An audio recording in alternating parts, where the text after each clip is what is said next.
So this day is important to us since I work in a law firm and it's a male-dominated field. So I think it's important to highlight women. International Women's Day is important to me because it's a celebration and a testament to all the contribution of women in the social, economic, cultural, political realms, and yes, legal too. It is an opportunity for the world to sit and take notice of what has been achieved and where we are, where we should be heading in the future.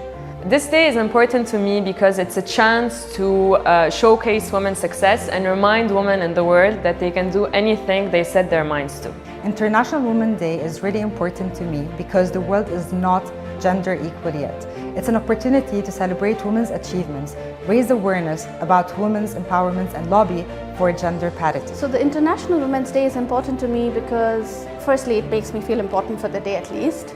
Okay, I'm joking, I feel important every day, but on a serious note, it's important for me because I take this day as an opportunity to reflect on the kind of reforms I can bring forth to change the situation of women.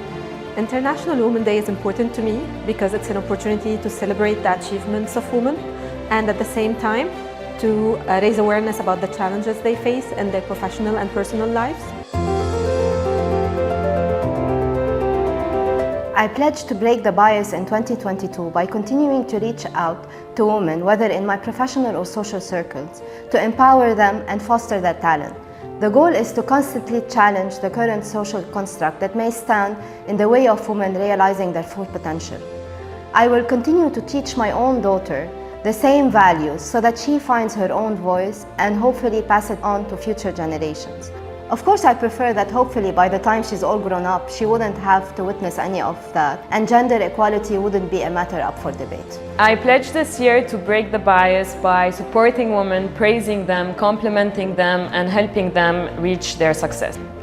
So I tend to speak up against discrimination and bias and just highlight the importance of women. I pledge to break the bias in 2022 by fighting stereotypes and discrimination and gender mainstreaming in policies, programs and projects. I pledge to break the bias this year by being a voice to change the recruitment standards to address the implied bias against women. So I pledge to break the bias in 2022 by spending more and more time in mentoring women around, especially the younger generation.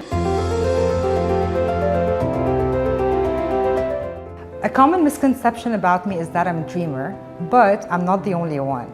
I do believe in breaking the glass ceiling, living in a diverse, free, and inclusive world. A common misconception about me is that because I'm a woman lawyer, I may have an aggressive personality, but obviously this is not true. And this is again one of the judgments that people may have against lawyers, especially women lawyers. That people at first believe that I'm a difficult person to approach, but I'm sure people around and my colleagues around can confirm otherwise. Having a baby face makes people think that I am naive and younger at experience. I take this as a challenge for me to prove people wrong, especially in my workplace. A misconception about me that comes from the fact that I'm a lawyer is that I'm too serious, but this does not really apply in my personal life. A common misconception about me is that as a female lawyer, I cannot be as aggressive as my male counterparts, and that I can be too emotional at times. That is of course false, because women can be as aggressive and as emotionally intelligent as any male lawyer. It has less to do with gender and everything to do with competence and confidence.